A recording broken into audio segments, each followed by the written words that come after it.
Hey besties, today I am going to be doing my September wrap up, and I'm so excited to talk about all of the books that I read in September. I think it was a pretty good month for me because I read a total of 8 books, and I think in June I read like 9 books, and that was like the most I've read in a single month. So 8 books, that's pretty incredible. So let's go ahead and talk about all of them. So I'm going to try to breeze through all of these books because I have some reading vlogs for I think majority of the books that I have read. And the first book I read in the month of September, I actually still read some summer books because I really wanted to check them off of my list, and I didn't want to wait until next summer to read them. So the first book we're going to be talking about is Beach Read by Emily Henry. This one, I understood the hype. I gave this a 4.75 stars just because I didn't think it was going to be memorable for me to give it a 5, and honestly I already kind of forgot the story, but I just know that this was so incredible because there's so much more to the story and not just a light fluffy read. I'm going to read the back because I really don't remember the story, but this is about Gus and January. Gus is an acclaimed author of literary fiction, and January writes best-selling romance. They're polar opposites. In fact, the only thing they have in common is that for the next 3 months they're living in neighboring beach houses, broke and bogged down with writer's block. Then one hazy evening, one thing leads to another, and they strike a deal designed to force them out of their creative ruts. Augustus will spend the summer writing something happy, and January will pen the next great American novel. She'll take him on field trips worthy of any rom-com montage, and he'll take her to interview surviving members of a backwoods death cult. Everyone will finish a book, and no one will fall in love. So this was such a sweet book, and I really like kind of like getting into their heads and knowing the steps to writing a book and the adventures that they go on. I thought this was very unique, and there's some spice in here, just a little bit, but I really enjoyed the summer book. I was happy to get that off of my TBR list and see what the hype was all about. The next book I finished in September was The Unhoneymooners by Christina Lauren. So I thought this book was really fun. I actually laughed out loud in some parts of this book, but at the same time the main male character Ethan made me a little bit angry, and I just didn't like how she forgave him so easily. So I gave this book a 4 out of 5 because I thought this was a fun summer read. There is a lot of text and dialogue in here, so it was very easy to breeze through. This book is basically about Olive Torres. She is the unlucky twin, and she is going to be attending her sister's wedding. However, everybody, the guests included, and her sister got food poisoning, and she ends up going on her sister's honeymoon trip with the best man, which would be her enemy, Ethan. There's forced proximity and also the enemies to lovers. I thought it was really cute. There's also fake dating in here as well, and I love all of the tropes that were in this book, so I would highly recommend reading this book in the summertime. The next book I finished was It Happened One Summer by Tessa Bailey, and this is actually the first book by Tessa Bailey that I've read. Honestly, this is worth the hype because this is one of the most popular summer books, and I was like, I didn't know if I should pick this up or not, but I was so happy that I did because I actually gave this a 5-star rating. Even though I might forget this story, I still think it's the perfect like summer book. It's very light and fluffy. There's some spice in here as well, so it gets pretty steamy. But this book is basically about Piper. She's fashionable and influential, and her reputation as a wild child means the paparazzi are constantly on her heels. When too much champagne and an out-of-control roof party land Piper in the slammer, her stepfather decides enough is enough. So he cuts her off and sends her and her sister to learn some responsibility running their late father's dive bar in Westport, Washington. So this has that small town trope. Basically, she meets this fisherman, and you know, they don't really like each other at first, but then he shows her around and things just start heating up. I think this is really cute, and there's actually the second book about her sister, and I can't wait to read that one. I love the small town trope in this book. It was done very well. Would highly recommend this book as well. The next book I read was on my Kindle, and that would be Coach by Devin Perry.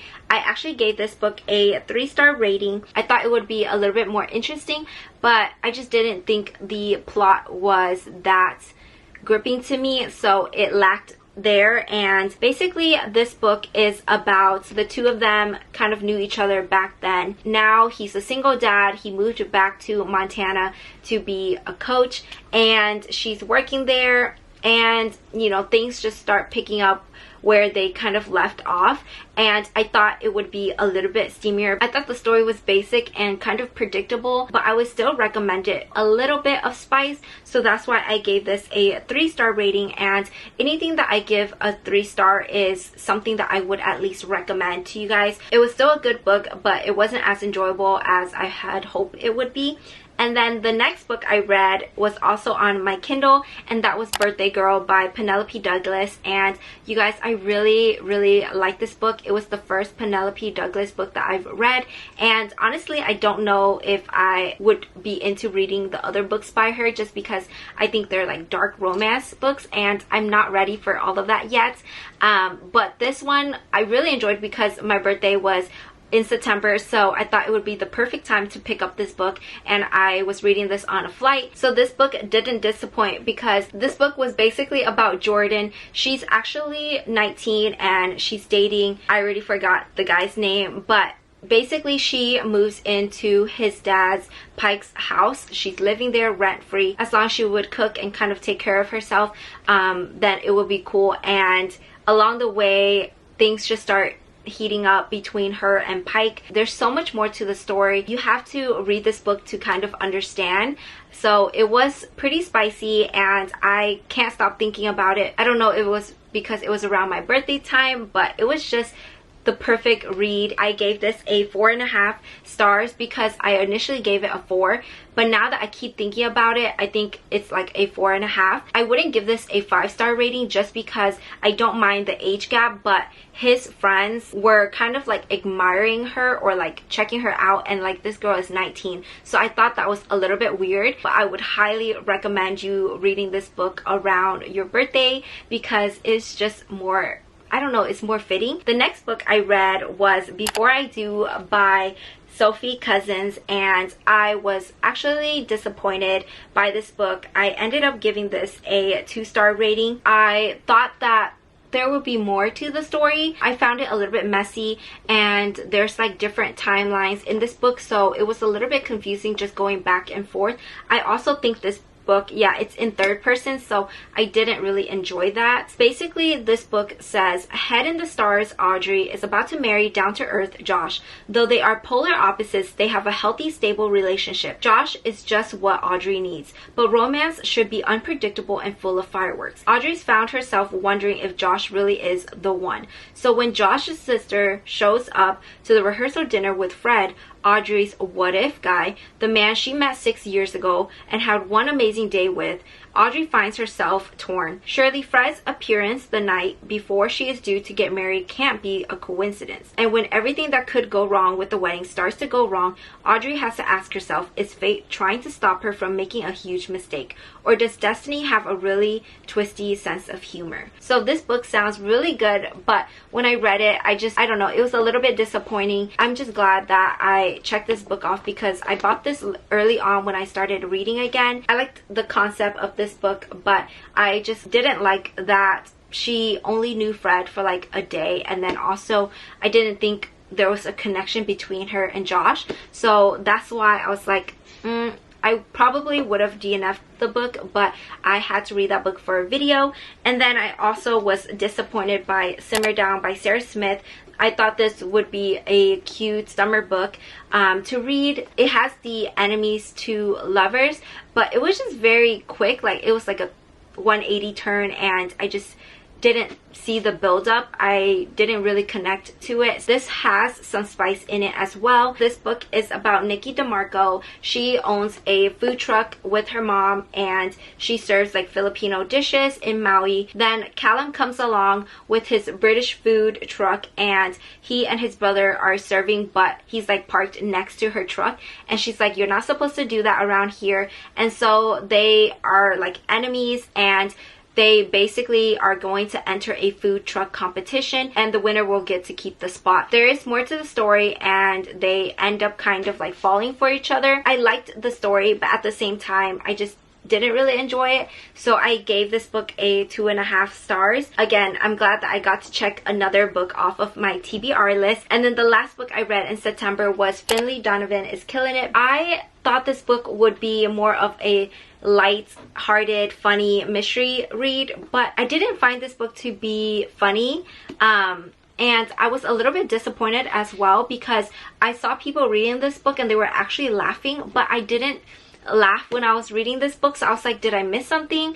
And I looked up reviews as well and some people agreed with me, but I thought it was a nice read to start the fall season. It was probably more of like a funny read because the story was pretty unrealistic. I'm like, there's no way she can get away with all of this. And it says, when she is overheard discussing the plot of her new suspense novel with her agent over lunch, she's mistaken for a contract killer and inadvertently accepts an offer to dispose of a problem husband. Finlay soon discovers that crime in real life is a lot more difficult than his fictional counterpart as she becomes tangled in a murder investigation. I liked the story of this book. It was very entertaining. I don't know what I was hoping for in this book, but I'm still glad that I picked it up. I ended up giving this 3.5 stars because it's still a great read. It wasn't my taste, but that's because I don't really read mystery books. Still a great book to pick up if you guys haven't. But those were all of the books that I read in the month of September.